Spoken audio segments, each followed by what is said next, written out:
one nation, under God, indivisible, with liberty and justice for all.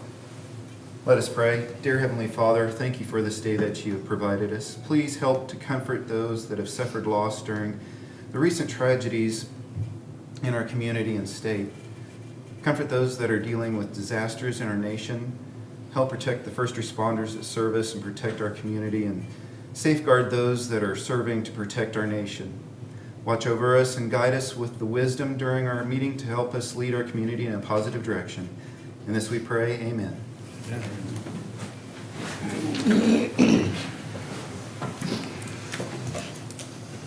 All right. Any changes to the minutes for the last meeting? If none, they'll stand as approved. Public comment. This is a time where people can come forward and comment or present anything that's not on the agenda at this time. If you would like to do so, please step forward and state your name. Callie Dyer with Lidwell, Finney County. I would like to invite each of you to our annual meeting that will be held next Tuesday at Lee Richardson Zoo, the Educational Center. It will start at 11:30 and we will end at 1 o'clock. We will be serving lunch. And we will have two special guests. One will be the Kansas Foundation for Medical Care. Thanks, Ashley. Are you going to make her repeat everything, Ashley? Yeah, just summarize it again real quick. Okay. Hello, please state your name again. My name is Callie Dyer. I'm with Lidwell, Finney County, and I would like to invite you all to our annual meeting that will be held next Tuesday, beginning at 11:30 to 1, and it'll be held at the Finney Center at Lee Richardson Zoo. We'll have two special guests, the Kansas Foundation for Medical Care and the Kansas Health Institute. Lunch is free. We just need to know how many people are coming. And John Ross is the caterer, so I was told I should probably lead with that, and maybe we would get our SVPs. But in the past, we typically haven't had a program, and this year we are going to have a couple of programs, and we've had asked the Health Institute as well as the Kansas Foundation for Medical Care to talk about a couple of things that are going on specifically for Finney County. So if you all can make it in your schedule, we'd love to have you. Sounds Callie, good. do we RSVP through you? Yes, please. Thank you. All right. Thank you. Okay, thank you. Anybody else? All right, moving on to item number 6. Item 6A, the governing body is asked to consider and approve a request from Angelica Castillo Chapel on behalf of the Community Mexican Fiesta Association to allow the mayor to proclaim the month of September 2018 as Hispanic Heritage Month in Garden City, Kansas. And I'm sure the mayor, since he already read this last Saturday, would appreciate you approving it. Yeah. Which I did. So entertain a motion for approval of that proclamation. I move that we approve the proclamation. There's Second. been a motion and a second. Any other discussion on that item? None being, all in favor say aye. Aye. Opposed, nay. Thank you. Item 7A, KDOT has denied our application for a pavement restoration and improvement project for FY 2020 through 2021 on Fulton Street from Washington East to Ballinger Street. I know that, Sam's here. I'll let him give the update. Okay. Good afternoon, Mayor and Commissioners. Like Matt said, that the application that we applied for Fulton for fiscal year 2020 and 2021 was denied by KDOT. That project would have reconstructed the outside 2 lanes, installed some storm mains that we don't have in that area, install inlets, replace some curb and gutter that's needed, and also include some sidewalks not needed. One of the things that KDOT was struggling with was they only had about $14 million in this program, and there was $38 million worth of request. After visiting with them on the phone, one of the things that they were concentrating on was those highways that go through communities, but they're not the business routes, they're actually going through the communities. So they kind of, with the amount of money they had, they were leaning more towards those projects. I can tell you on the other side of our conversation that our project was rated fairly high. And so Staff will be coming back to you next year sometime to either we can reapply for this project, we can select another project, or we can just pass that year on to the next one. So we'll be in front of you in 2019 and see what you want to do. Okay, we don't need to make a decision now? You don't then, have to or- make a okay. decision at this time. All right. All right? Thank you. Thank you for the work. Item B through H are monthly staff reports. The Staff did receive a question, Commissioner, on, a couple questions actually on item C. And so I'll have Caleb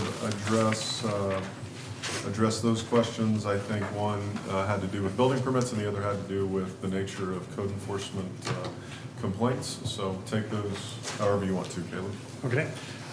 With the building report in regards to who's pulling the building permits, those permits are being pulled or somewhat split. If you look on the categories of your building report, it's broken up into the categories that are listed across the top. The single family includes modular permits. Those are new homes. Usually permits in that category are pulled by a contractor. Single family manufactured permits, those permits can be pulled by a homeowner, but majority of those are pulled by a contractor. Even the first category, single family, can be pulled by a homeowner if they want to build their own home. Multifamily is predominantly general contractors in that category. Residential remodel permits, these are probably about split 50-50 and could go any percentage in there from homeowners to contractors assisting owners on those. Everything beyond that point, commercial, industrial, remodel permits, all of those were required to be done by general contractors. So, any questions in regards to that? The other question was on item D, the code compliance report. Yeah, as far as the code compliance, as far as the number of who or where the complaints are coming from, for this, we've been short since mid-June. We've lost our code compliance officer, and we just recently filled that position, and so we're quite a ways behind. Majority, roughly 80% of all of these complaints are driven directly by citizens. The other 20% are those where, when we go to that citizen's location where a complaint has been made, we show up for that and we see that, well, there's 3 other homes in that block. And so we don't just go directly to the one, we try to address the situation on that block or 2 that's next door to that home. So that's where another 20% come from. And that also can impact it as well. It just depends on what else is going on in that neighborhood, if that answers your questions. So also the close date, so that's the date that you go, do you have to actually physically go back and check that? Yes, Or is that it, is or do they correct. call and? Wow. Yeah, that's when we go close it, because we're making multiple visits to every property. Wow. And so when we go close it, it's when the property, either we've sent mowers and they've mowed it, we're going out to verify that it has been mowed, that it now meets the requirements, and we can close the case at that point, and for each of the other cases. So yeah, there's multiple visits for each location. Any other questions? All right, thank you. Thanks, Caleb. Thank you, Caleb, and thanks for the question. Are there any other questions on the staff reports? There was a question on the master activity report from a commissioner. There was a 0 under homicides, and that the homicide that stands out was happened right outside the city limits. Well, the arrest took place inside the city limits, but from a law enforcement statistics standpoint, that's an activity that happened in the county, in the unincorporated area of the county. So, good question. I see the monthly financial report. Everything looks on track with respect to the general fund and respect to the utilities. So that's good.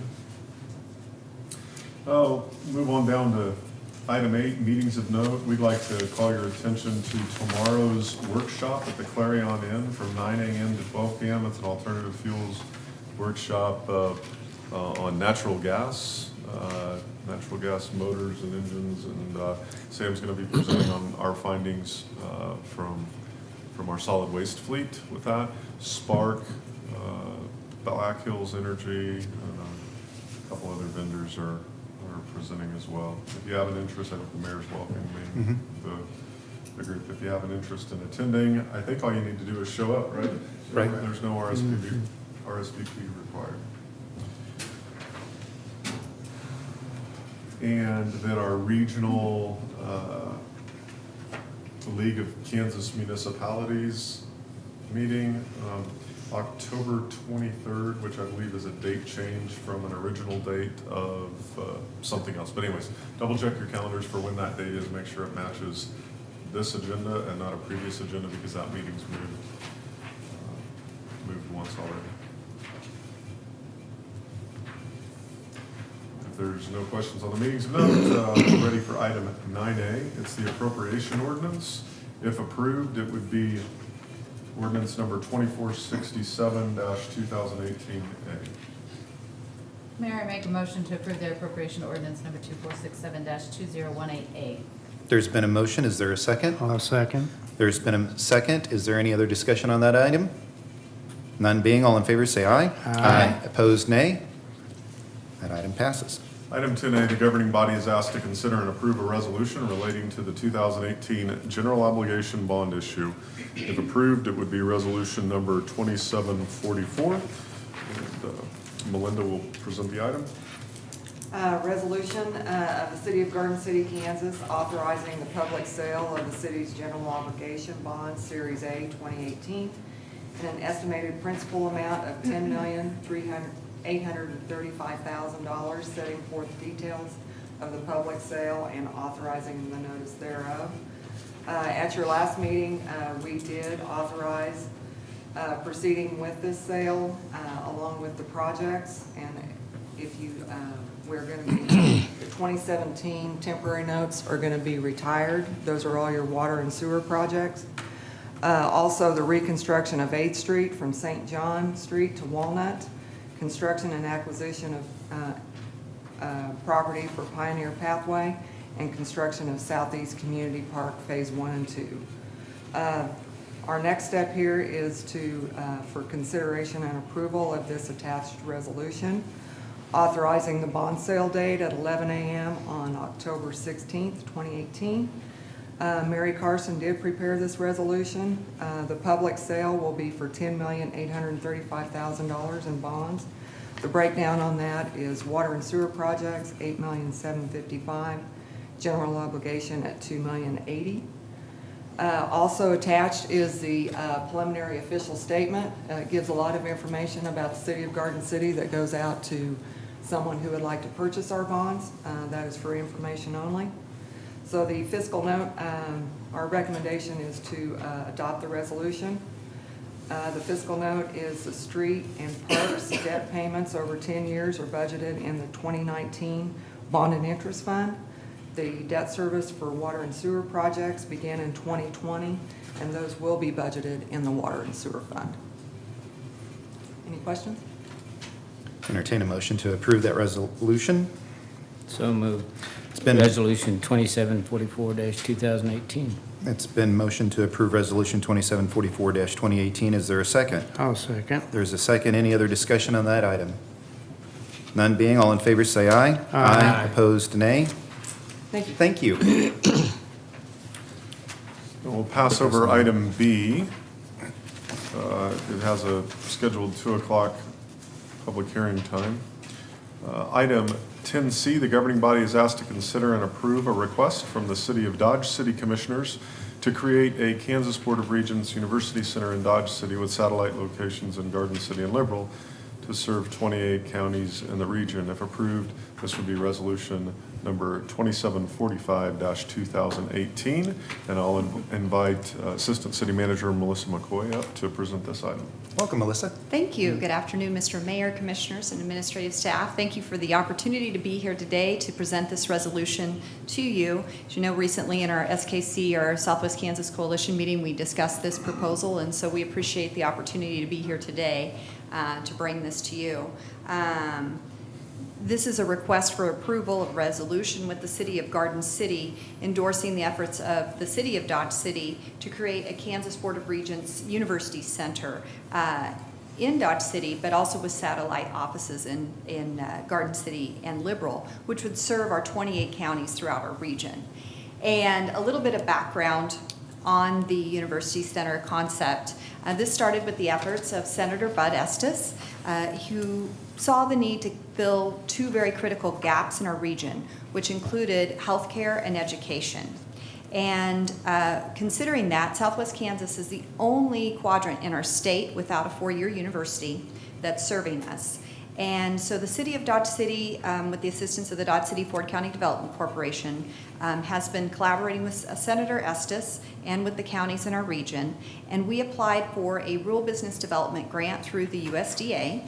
And that purpose was to fund a feasibility study as well as a consultant to keep the project moving forward.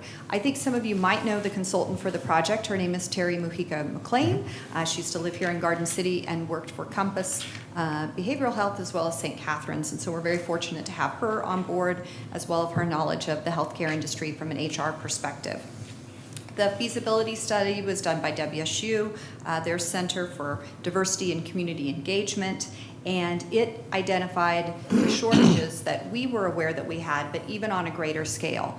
For example, Gray County, which is the county in between Finney and Ford, has about one physician for 6,000 residents, so severely underserved in our area. And we noted that particularly in the areas of mental health and dental health are also areas of great concern.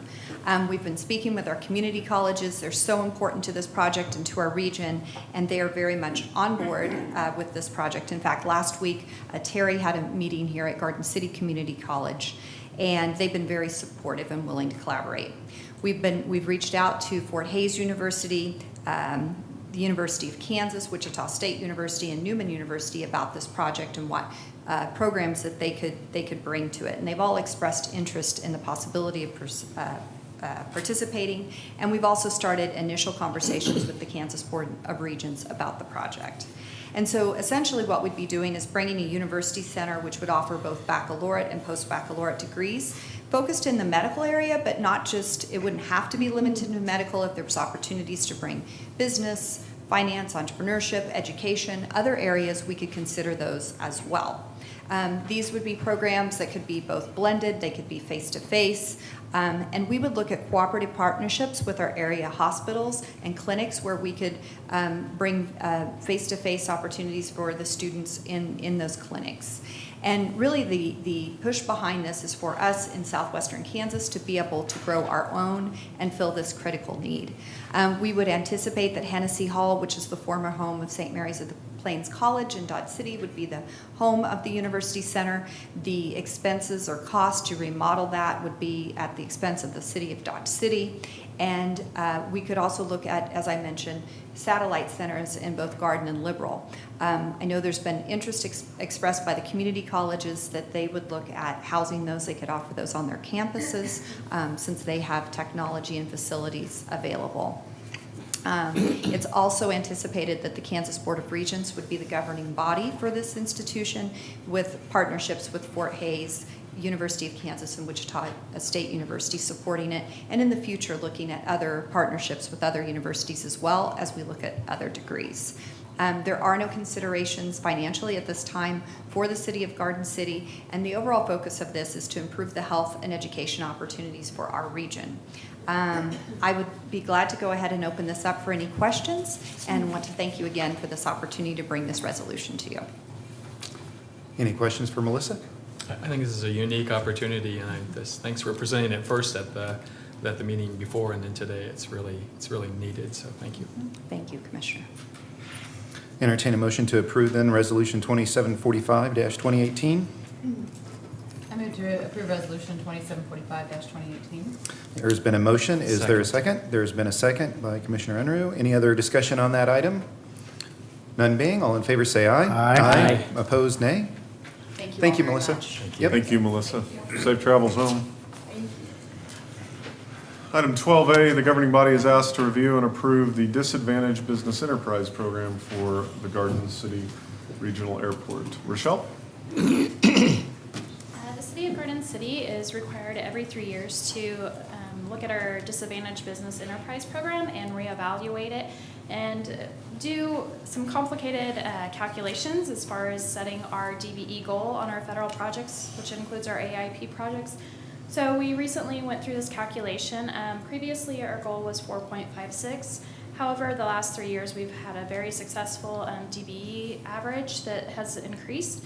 So therefore, that calculation, as well as availability of DBEs around the 210-mile distance from us. Unfortunately, there's not too many local, but going into the Wichita area, which most of our contractors come from, that's where we utilize those goals and take that into consideration. So therefore, we're looking at raising our goal to 7.1 for the next 3 years for the DBE program.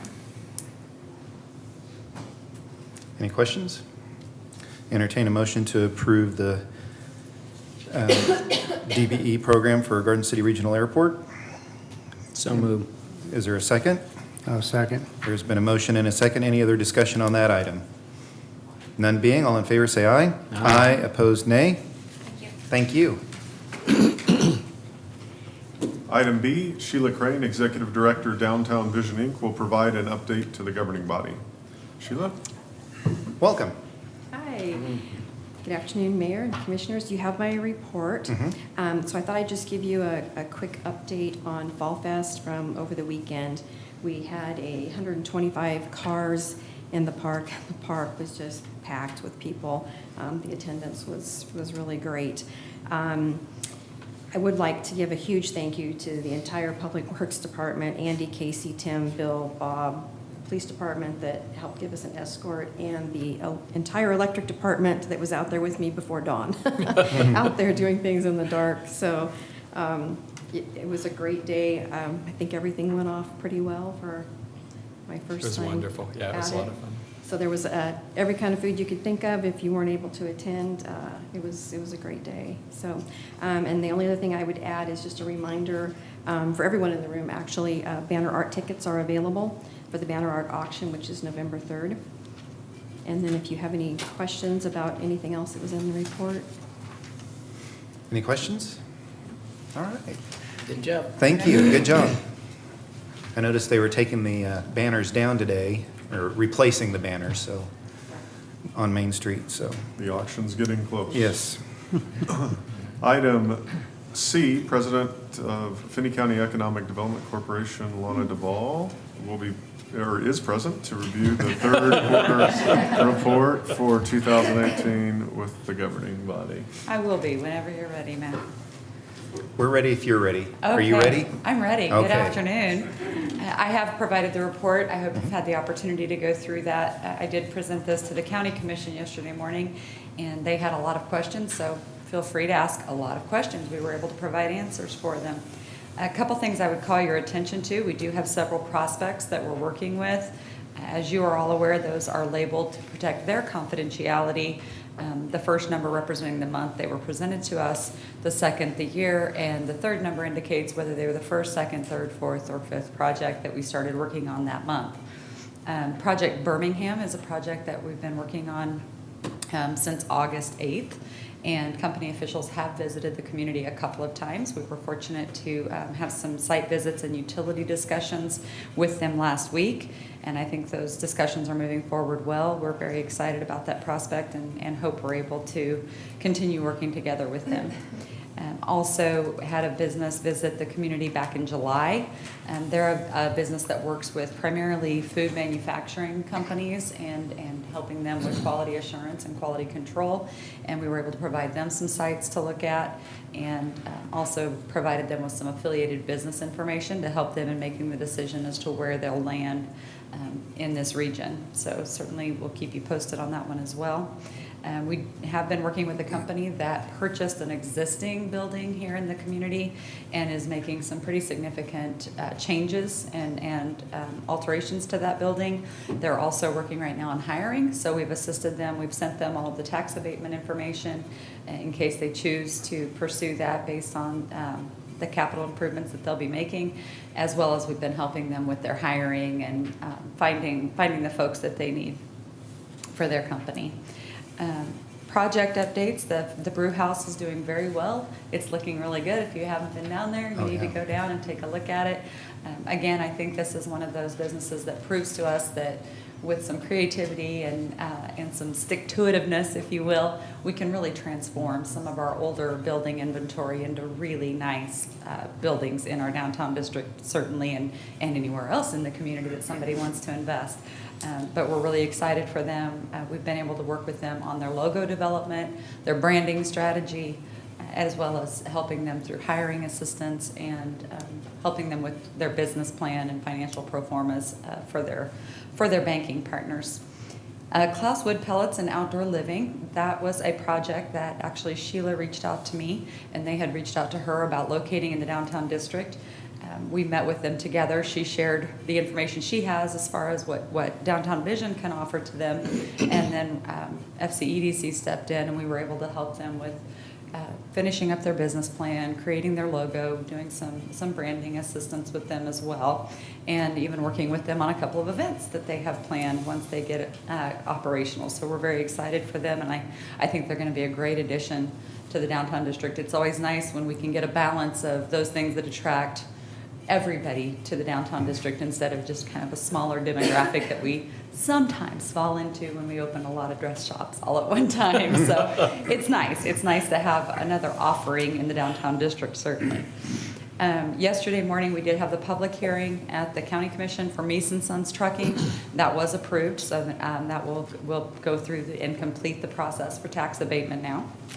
I think we've updated you on most of that other stuff in the past as far as the Star Bond and the transload facility. I think, did I update you the last time that we'd received tentative approval on containers, which would allow us to do import-export products there. Other things of great note are the qualified opportunity zones. We're still learning a lot about those. I have shared with you that we did get 2 census tracts approved in Finney County. I was in Washington, D.C. the week before last. We were hoping to have full IRS guidance on that plan by then, but we don't have full IRS guidance on that. So everybody's kind of in the same place we are. We're trying to figure out what those next steps look like. But for all intents, it looks like that's going to be a really good program and hopefully create some really good opportunities for our community. And then the Child Care and Early Learning Network. As you guys know, we've been working on that for some time and done some pretty significant research into what a good sustainable solution would look like. We've had some very good follow-up discussions with public entities, and I think it won't be long and we'll be able to roll that out. We're also working with one private entity here in the community who has an interest in kind of serving as the model for what some employer-sponsored childcare could look like and how it could blend in to that network overall. So keep watching for more on that. And if you have ideas, don't hesitate to reach out to us. We're always happy to explore if you have ideas or if you've heard of something somewhere else. We like to know what others are doing and how it's working. Other things, tonight I have the opportunity to present to the Kansas Rural Center and talking largely about how we work for the entire region and not just for our community and ways that we can improve the economic climate throughout our region. And then I've also been asked to be the keynote speaker for the Hooker, Oklahoma Chamber Banquet. If anybody would like to go with me, you'd be welcome to. It was very nice, and it's exciting when communities like that reach out because their real goal is, as the gentleman told me, he said, we want to be inspired and we want to know what we can do that would complement what you're doing in Finney County so we can start to see some of those positive things in our own community. So it's exciting to get that opportunity. Any questions I can answer for you? Well, I was wondering, is the certificate of occupancy in place now for the ranch house? Have they been able to move people in? I reached out to Jim Klausman yesterday. That question was raised at County Commission yesterday as well. And I did reach out to Jim and ask if there was anything we could do to be of assistance. He said he believes they are making some progress with Topeka right now, but he would certainly reach out if he felt there was something that we needed to do as a community to assist with that. I know there's a huge demand, and it's frustrating for them as it is for everyone who's wanting to get in there. So hopefully we'll get that lined out. There's I don't know specifically what the holdup has been, But we do know that there's been significant staffing changes and so forth at KDHE that could very well be contributing to that. Thank you. Commissioner Fankhauser, did you have a question as well? That's what I was going to ask you. Does anybody else want to Yeah. ask that question? No. I think your answer's been sufficient. So I have a question. As far as the Star Bond, so you talked about you've been updated. So where's it at? Or is there an anticipated groundbreaking date? Or is that what you're hoping for? Yeah, at this point, Matt and city staff would have better direction for that Okay. than I could. That's where the process is now, is in the development process with the city, with you. Yep. Okay, well, the only other question, or only a comment, I just wanted to say that your partnership and collaborating with Downtown Vision, that is awesome. I really appreciate that, and I think that business will be, if you didn't taste their, whatever they were cooking was incredible. So on Saturday, I've never tasted anything like that, so. Well, and I think that project just serves as a really good example of how that seamless transition Yeah, should I take agree. place.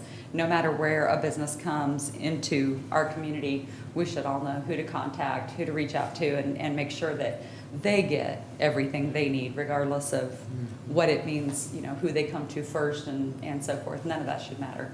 Every business should get the same opportunity and get every tool that's available to them. Absolutely. And I always enjoy your meetings early and seeing Tom up early, so that's totally worth it to me. Yes, you're welcome.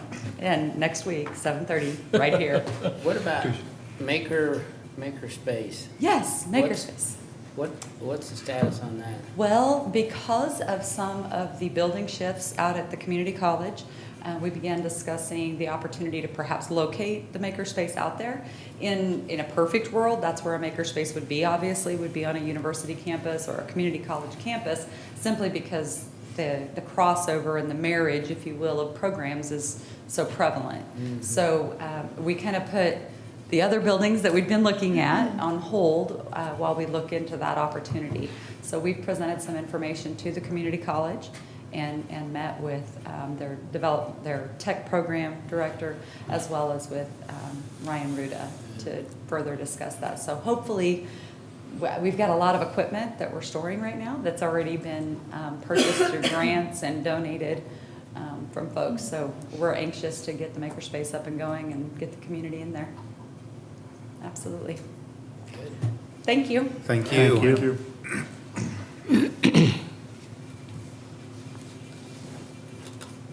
Item 12D, the governing body is asked to consider and approve 2 appointments to the Finney County Transit Advisory Committee. Sam? Hello. The Finney County Transit Advisory Committee has 2 vacant positions. The committee members serve a 2-year term with no more than 2 consecutive years, and we have two individuals that want to serve. We have Beverly Glass and Kyle Sawyer. They have submitted their applications to be considered to serve on the board.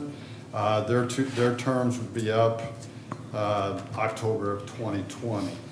So your alternatives would be to appoint Beverly Glass and Kyle Sawyer to serve on the committee, 2, to appoint another 2 applicants to serve on the committee, or delay it and continue searching for members. Staff recommends that you appoint Beverly Glass and Kyle Sawyer to the committee, and we do have members from the senior center here and the transit if you have questions for them before you make a decision. Any questions? Entertain a motion. I move that we appoint Beverly Glass and Kyle Salyers to serve on the committee for 2 years, which ends on October 8th, 2020. There's been a motion. Is there a second? I'll second. There's been a second. Any other discussion on that item? None being, all in favor say aye. Aye. Opposed, nay. Thank for you. your time. Item E, the governing body is asked to consider and approve appointments to the Community Health Advisory Board. Jennifer?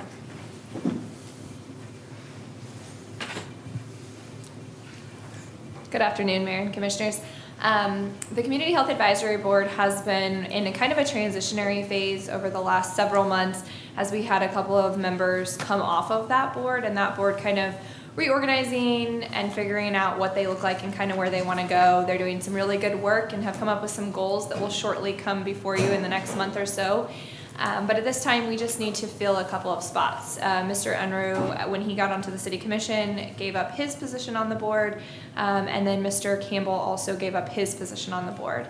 And then we had a third position. So the Community Health Advisory Board has made the 3 recommendations to you. Melissa Savolt, Lisette Cruz, and Victor Harada. And they would recommend that you appoint those 3 to the 3 terms, to the 3 people who have come off of the Community Health Advisory Board. So I just want to ask a question. I thought it was confusing. So we had here, there was an application from Brandy Cofield, I think is how you pronounce her name. Yes. And I didn't realize, but it says here, have you been a resident of Garden City / Finney County? And then she put Holcomb. Is that the reason why? Because that's the only one that she said she was interested in. Is that the only reason she wasn't? So the discussion that we had actually was in regards to the application during our meeting. So one of our committee members asked about why does the advisory board application call for Finney County or Garden City? And so we talked about how differing boards have differing requirements. So the Planning Commission obviously has members who are both from Finney County, Holcomb, and Garden City, but some of them have requirements that you have to be within Garden City. And so it's my understanding that for Community Health Advisory Board, that is the requirement. So that's why we did discuss that person, but it was my understanding from going through our requirements that that was something that we had to fulfill. So Okay. we did discuss, and the Community Health Advisory Board had an idea of creating a spot specifically for the school district, because apparently we have a lot of people from the school district who maybe don't live in Garden City, but they work in our school district. And so maybe we could create a spot especially for them if one of these 3 positions happen to fall through and don't work out, or one of our other positions become open in the future. So that was something they discussed. Okay. Entertain a motion to move on this item. I'll make a motion to appoint Melissa Savold, Lisette Cruz, and Victor Hernandez to be on the Community Health Advisory Board. There's been a motion. There's a second from Commissioner Finkhauser. Any other discussion on this item? None being, all in favor say aye. Aye. Opposed, nay. That passed. Okay, we got a 2 o'clock public hearing, and we're at the consent agenda, so we'll talk really slow. Yeah. I think if it's all right, Mayor, we would consider the consent agenda item, then maybe if the commission would like to do reports, or we can take a break if you'd like to end the meeting with reports, either way. But the consent agenda, there is nothing that we've added to it, and if there's nothing that the commission would like to pull off, it would be item F1 through 5. Does any of the commissioners want to pull anything off of the consent agenda to discuss? Okay. Make a motion that we adopt the consent agenda as presented. There's I'll been second. been a motion and a second. Any other discussion on that item? All in favor say aye. Aye. Opposed, nay. Passes. We'll just go on to commission reports, and then if we still have time, we might just have to take a break. Okay, sounds good. Start off with Commissioner Burns. Okay, well, I'd like to thank everyone who applied for the positions of the advisory board. I read through all the applications as we all did, and it's remarkable. People who have lived here, people who are new to the community, everyone says the same thing. I want to be a part of this. I want to be helpful. I want to be involved. I want to help shape the future. And that's exactly what we need from everybody participating in this community with that desire to do so. So I want to thank everyone who applied, to continue to apply or find avenues that you can achieve that goal. My children and I had a great time riding in the Community Fiesta Parade. It was a wonderful day. Thank you, Mayor, for driving. It was great. Good helpers. Well, they had laughed, and it was nice to be a part of it, and it was a wonderful day. All of the events, and I know a lot of folks were out at the golf tournament, and then we had Wild Affair that evening. That was lovely, and hopefully a great success. But it was a lot of fun. So I hope they raised a lot of money. That's all I have. Thank you. Commissioner Finkhauser. I also attended, and that Mexican Fiesta and parade, and drove past Queen down Main Street. I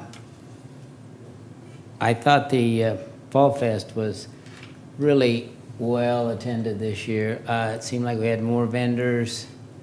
It just seemed like a bigger crowd, so I commend you on that. There was one thing on meetings. Oh, yeah, that comes up in October, the State of the City. And we all need to attend that if you can. That's all I have. Commissioner Dale. Okay, don't want to go over what my previous commissioners did, but I agree with what they had to say. The only thing I can say is that I want to thank our department heads in street department, the utilities department, the parks department, and all of them that made the Oktoberfest a pretty good success. I was down there at 5:30 in the morning getting ready to set up for the car show, and electrical trucks were coming in with their boxes, their cables, and they were all busy. The street department was putting up the barricades, park department was getting trash barrels out, and it was just the amount of work that went on from about 5:30 until they started opening that up at 8 or 9 was just unbelievable, and a heck of a lot of vendors down there. I really enjoyed it. I walked down there twice, and it was just amazing that the number of the flavor of the foods. I couldn't hardly pick out a place I wanted to go and eat. It was really good, smelled good, a lot of people, and I dealt most of my day down around in the Stevens Park area with the car show, and we had a good turnout there this year, and we were greatly impressed by the number of spectators that came through looking at cars, and so they just kind of drifted. It just made the whole thing, if you'd have just went through the vendors, you'd have walked up and down and maybe bought something and went home in an hour, hour and a half, but with the depending on where they parked, they may have spent 2 or 3 hours down there in that entire area in great weather. It was well worth it, and I look forward to next year.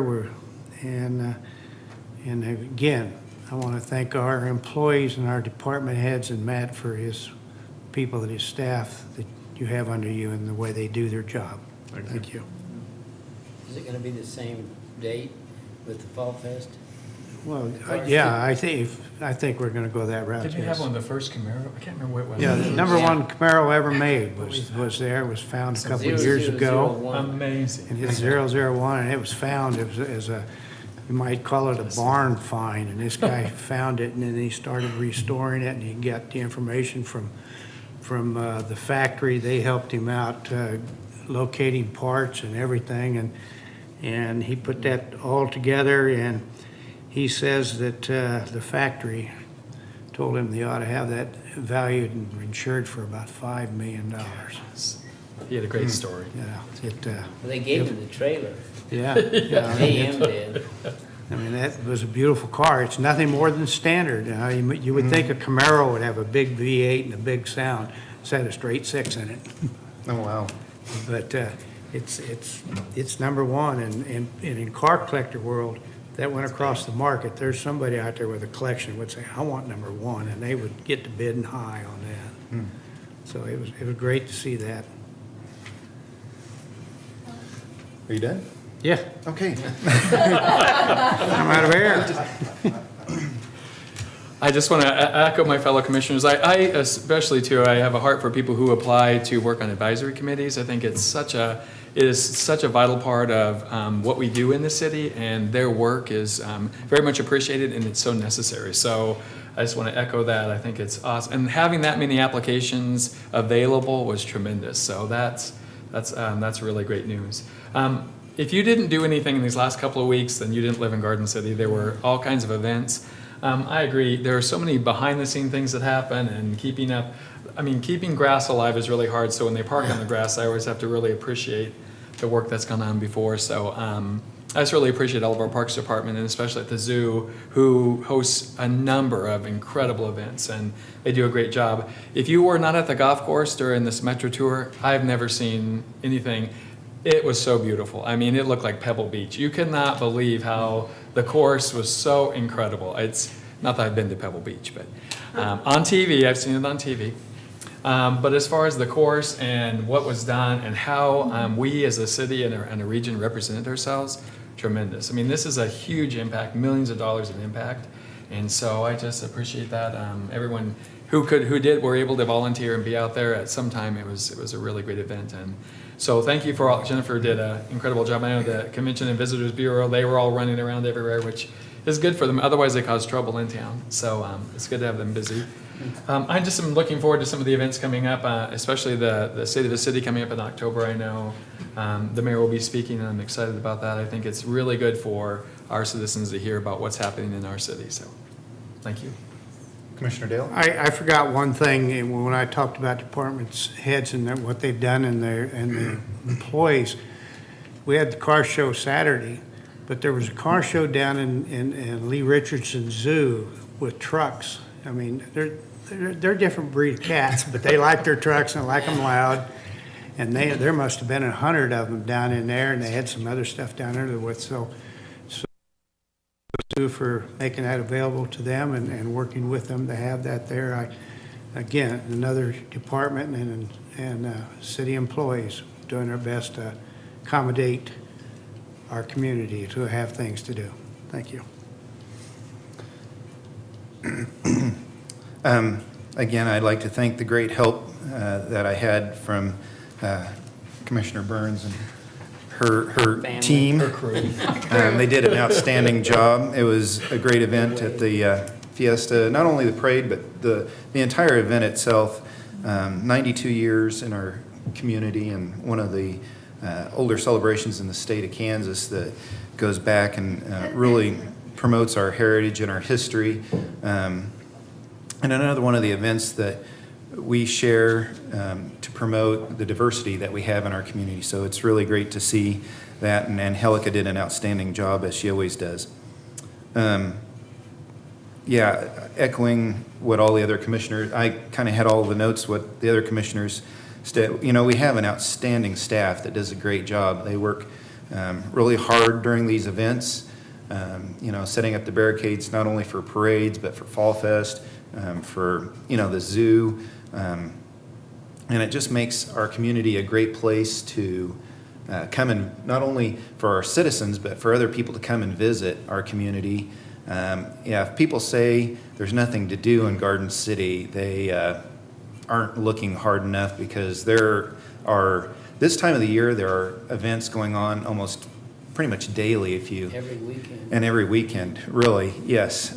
So you can get out and actually participate in a lot of activities that people can really get involved in and share with what's going on throughout the community. So again, a great number of events, and our staff did an outstanding job on all of them, promoting our community and making it really a great place to work, live, and raise a family. Looking at, kind of backing up a little bit with our economic development, they've got a number of opportunities to really enhance our community here, with a number of businesses that are looking at coming into Garden City. And it's, we're open for business, and we're here to accept new business in our community always. And I was talking with when we were at the Black Hills Energy, they had their annual meeting, and I was talking with their representatives, and they're saying, between the communities, Garden City is pretty open in what we discuss, and the other communities play their hand pretty close to the vest. And it's like, well, we're here and open, and we're ready for business. Well, that's what we do. It's who we are, and we're Garden City, and I think that's why we're so successful as a community. So again, thank you to all the staff. You guys do an outstanding job, and I think from what you've heard from all 5 commissioners, you deserve a lot of kudos for all that you've done the last couple of weeks and getting up to that point. So I'll be attending Steve Cottrell's retirement party, which is coming up here pretty quick. So Not soon enough. congratulations to him. We might strike that comment from the minutes, but congratulations to him and his years of service in the community and all that he's done to make Garden City a better place since he's been here, and what you've done to help our community. So congratulations to you. Thank you, Steve. And in your retirement. On that note, we'll take a 10-minute break. We'll be back at 2 o'clock for the 2 o'clock hearing. Unless any commissioners have anything else they want to add. I just want to make a comment on the fire out at the plant, because I knew we were apprised of that, and I saw the news release yesterday. Very glad no one was harmed, and that the fire department spent quite a bit of time out there, and I just was maybe going to ask if there was any updates on the situation, the status of the plant, or how it's going to run. We'll see if Chief's around and can have him come over, and maybe following the 2 PM public hearing, have him make some comments. I'm not sure what details they are sharing at this point, either the company or the fire department. I can tell you that I showed up on scene after the emergency was over, and our guys were gathering to go back to the station. The response was quick. The alarm, in industrial plants, especially new industrial plants, there's some automated stuff, and things worked appropriately, both from a mechanical standpoint and a human response standpoint. So we're certainly thankful for that. Absolutely. But really proud of the emergency response by not just the Garden City Fire Department, but EMS, the police department as well. So, yeah, it wasn't a drill. I mean, it was the real deal. But you're glad when you can get drilled through putting into practice what you think you're going to do when that alarm goes off. And one other thing right quick, I know we mentioned it before, but the workshop on alternative fuels, this is something really great for our community. I mean, usually these are held in the eastern part of the state, so bringing something like this out here to western Kansas and it's a free workshop, but it's something that we should really celebrate on having these types of workshops come out here to Garden City and western Kansas. So please attend if you can. On that note, we'll be back here at 2 o'clock and hold the public hearing. Sounds good.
Yeah, right. Yeah, it is 2 o'clock, so we'll have our public hearing to consider the adoption of a development plan and establishment of the Rural Housing Incentive District.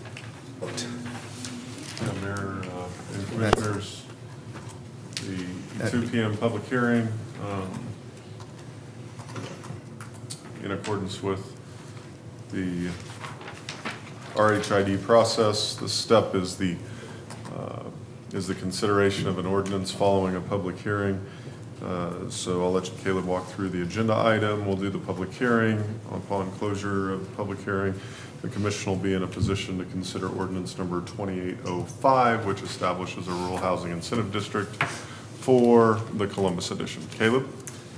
All right, you have in your packets the memo giving the background on this request as required by RHID statute.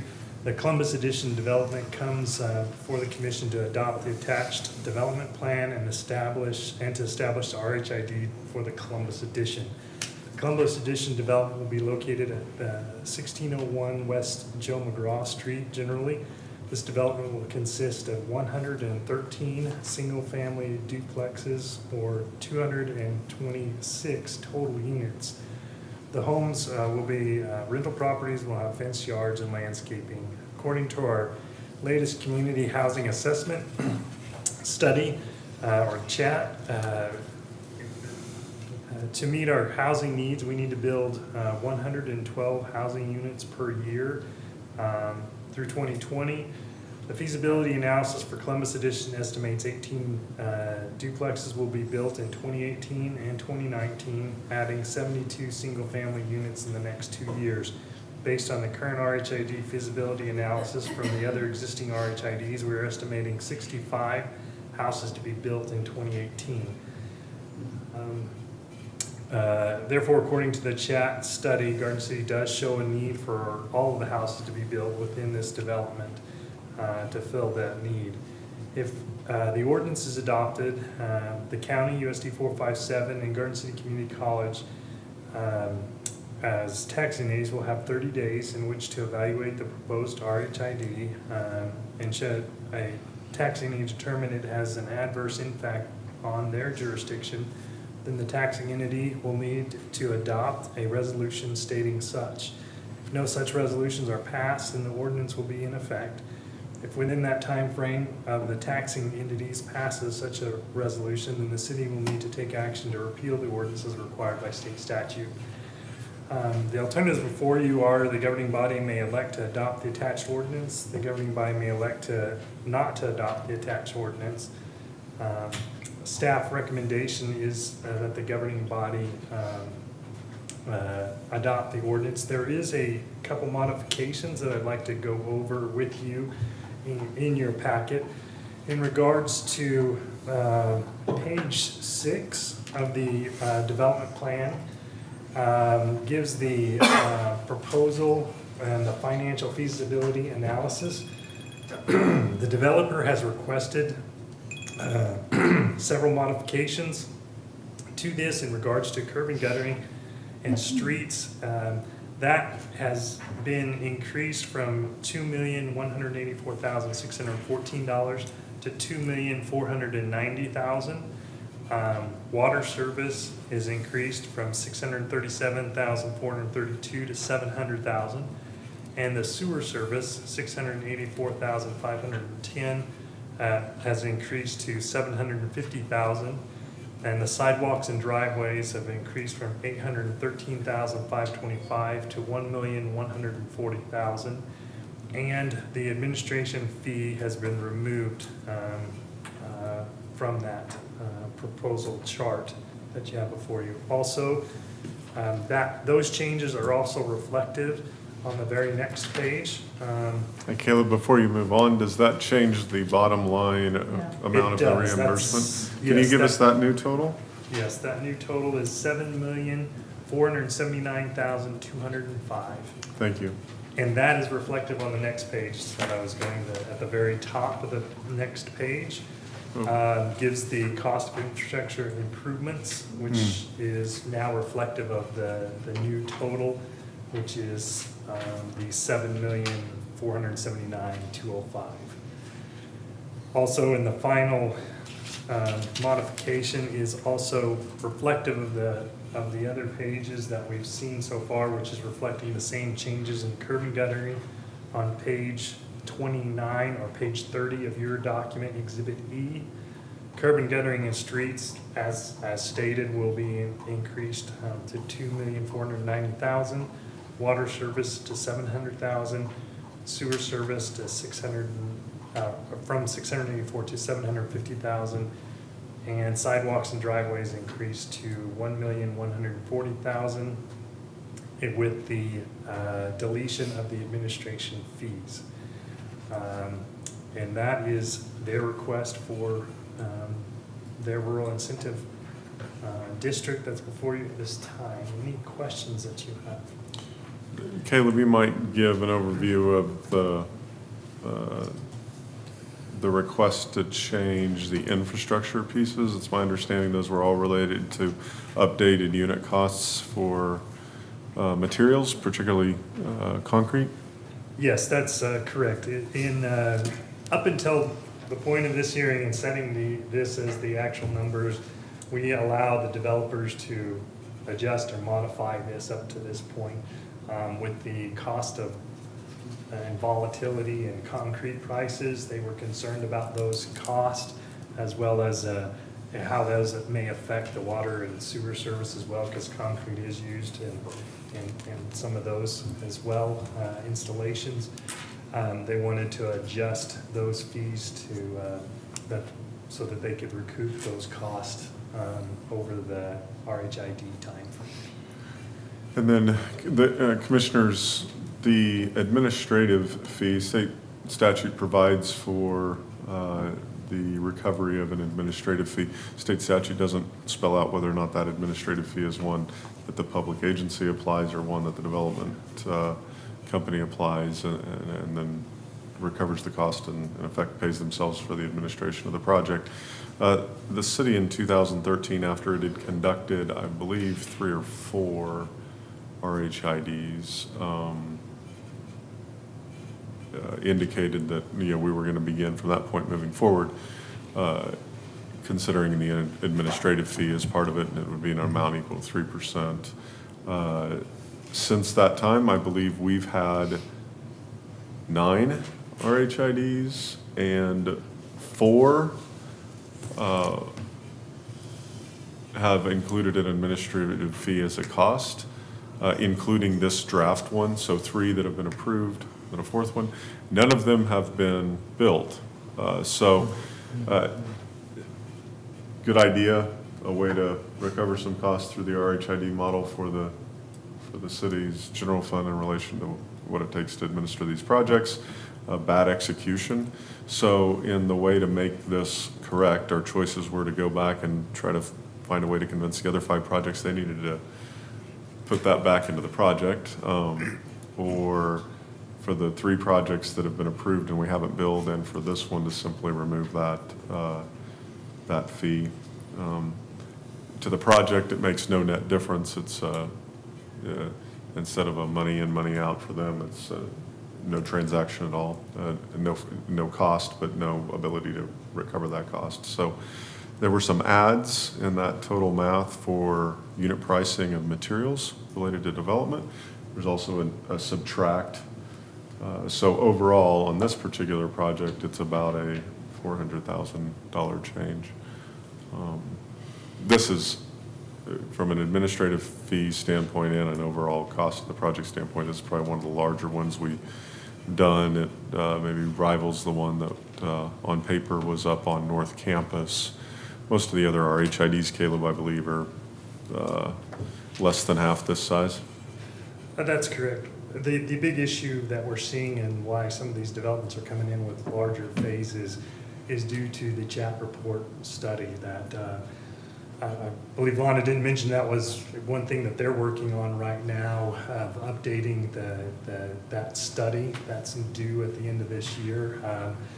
And they usually take care of updating that report as we work with them to update that. Some of the concerns is whether we're hitting those numbers now, and so a lot of developers are going in with larger projects to ensure that they have this great tool available to them to use, to develop, because if our numbers increase above that, then state statutes would prohibit us from being able to use the RHID unless they amended the RHAD statute.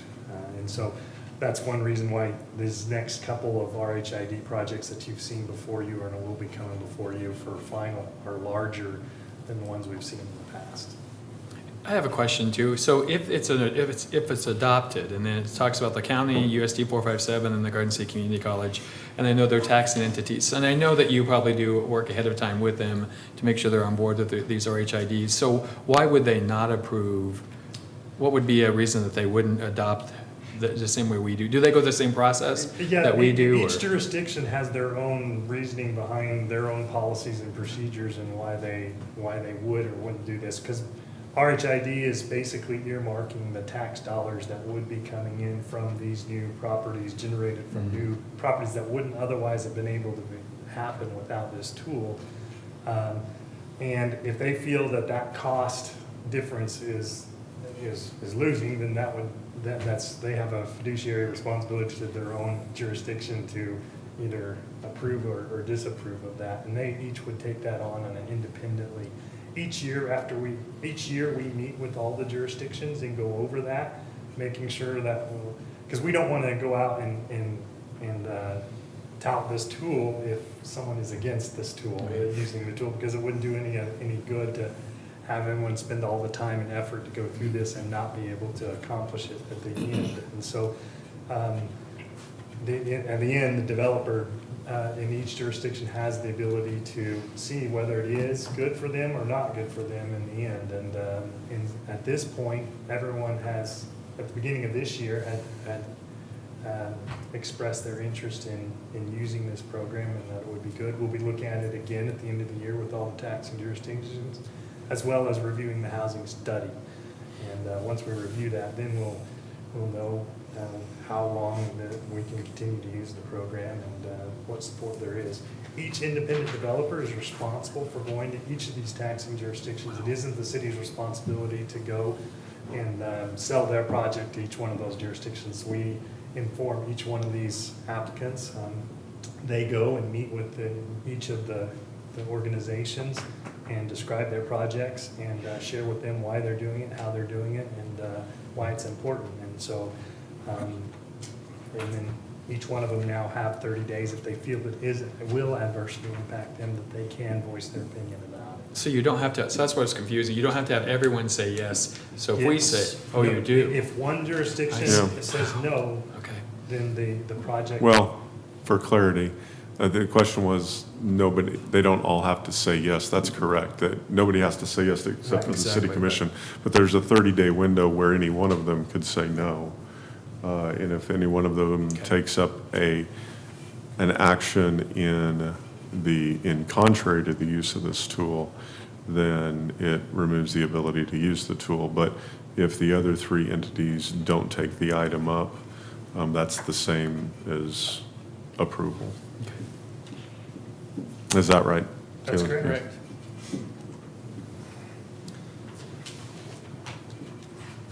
I'll open the public hearing at this time then. Would anybody like to comment on this?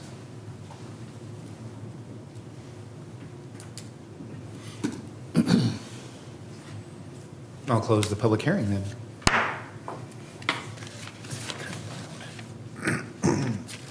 Entertain a motion to approve the ordinance as presented.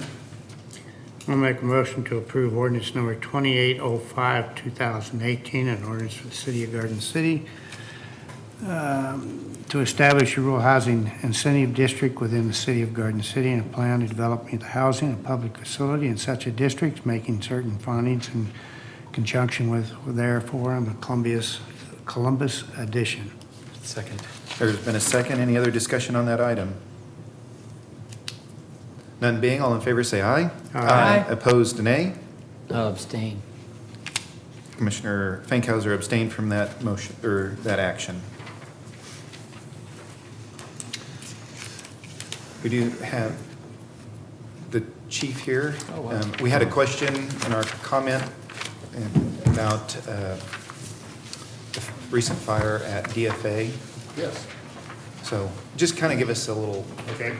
where we're at right now, I Okay. guess. We were dispatched to the DFA plant last Wednesday afternoon at 4:40 in the afternoon. We arrived on the scene, the first arriving units, and noticed that we had flame and smoke visible at the very highest part of the structure.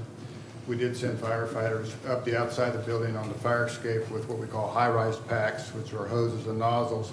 They did use a system in the building, the standpipe, to hook onto to fight the fire on the upper floors. What they found when they went inside the building was in that upper part of the building is where they have their exhaust system and collection system. So they have, I believe, 530 bags up there to collect the dust. And those bags were on fire. We used a deluge system in the building for quite some time to help extinguish the fire. Later in the fire, we did turn the system off, and Battalion Chief Sears and myself entered the lower part of the building to check for any extension, and we did find a fire on the third floor, which is where the cone comes down inside the building and where they have the collection area. We did continue to fight the fire in that area, and at approximately about 9:45, we declared the fire out and we left the scene. They did make a return call later that night, and it was a false alarm. At this point, we have turned the investigation actually over to DFA. They requested that to bring experts in their business to look at the plant to determine what had caused the fire so that it wouldn't happen again. And so that's where we're at right now, is we're waiting on them to give us information on what their findings are. Working with the State Fire Marshal's office and of course our office and working with the plant facility people, that's what we decided would probably be the best way to determine the cause on this one, because it's such specialized equipment at that facility. So are they operational, or they're unable until the investigation is completed, or? My understanding is, and what they told me when we were out there last week, they had a planned outage or a shutdown for this week for some maintenance. Okay. And so they were in the process of getting ready to shut the plant down last week when we were out there. So that they've taken that time this week to go through and make whatever repairs are necessary. And the information I had, they thought they could possibly open by Friday of this week. But I don't know, they haven't told us that for sure, but that's what they're shooting for, I believe.